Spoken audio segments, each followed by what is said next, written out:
We're here with Jeff Atkinson, and Jeff has his 1969 Camaro here. And this car really, in many ways, is sort of responsible, or one of the cars responsible, for the whole of Drag Week. And so I know some of the story, but maybe Jeff can kind of fill us in on, you know, a little bit of the history of the car, and then we'll kind of go from there. So go ahead. Well, obviously it's the Rick Dyer 69 Camaro.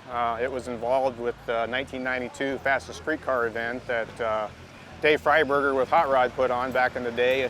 People wanted to find out who had the fastest street car in the nation. And, you know, guys from down south say, well, I got the fastest street car. Yep. You know, guys in Detroit, you know, the cars guys say, well, I got the fast street car. And guys in Chicago, you know, they had the fastest street car. Well, the only way to find out, obviously, is maybe go take them to a track and kind of find out who did have the fastest street car. And basically, in 3 months, is what David said, they got all these cars together and came down to Memphis in one hot July summer in 1992, and they found out who actually had the fastest street car in America. Well, I think it was 1991, actually. Is when it really started. When it started, and then I don't think this car qualified then, but then in 92, it went on to be one of the top 10 fastest. Is that correct? That's or right. Did it win? It didn't win. It did not win. Max Carter in his red 1966 Chevy 2 won, and it was quite a thrash for him to win. I think he had some rear end problems and so forth. I mean, a lot of guys had problems because it was big cubic inch motors, you know, were like 540 back in the day, yes. But 540 cubic inch, they put a lot of spray on them, and they had a lot of carnage.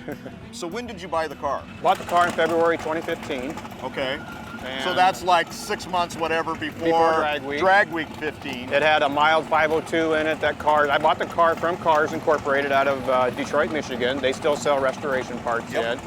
Kind of thought about it a little bit. I go, you know what? It's an old school car. I really don't want to destroy its, you know, its look and so forth. But we're going to do a little new school to it. So we decided to do a Holley Dominator EFI system on it. So we did coil on plug, sequential fuel injection, and did a little bit of suspension work in the back. But I didn't want to destroy the original, you know, integrity of the car.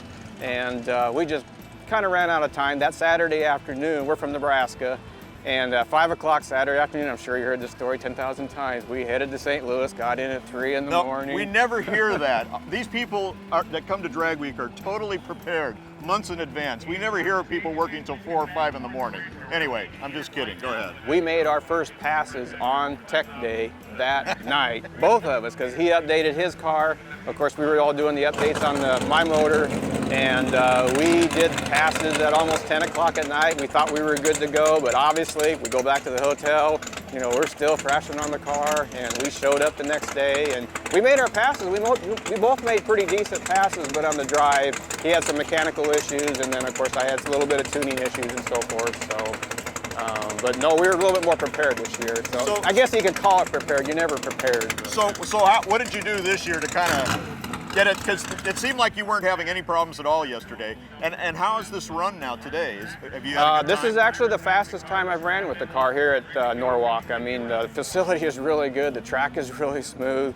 And I knew the air was going to be really good. A lot of guys down in Hebron told me yesterday, said this is going to be the track where you're going to run a number. And I ran 9:31 at 146, which is the fastest car. 9:31, yeah. So is that the fastest this has ever run? On naturally aspirated, I don't know. That's obviously what I'm running.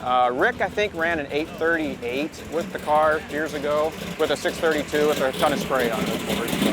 Well, this has a ton of Hot Rod Magazine history and also a ton of Drag Week history, so we're glad that he's continuing, so thank you. All right, thank you.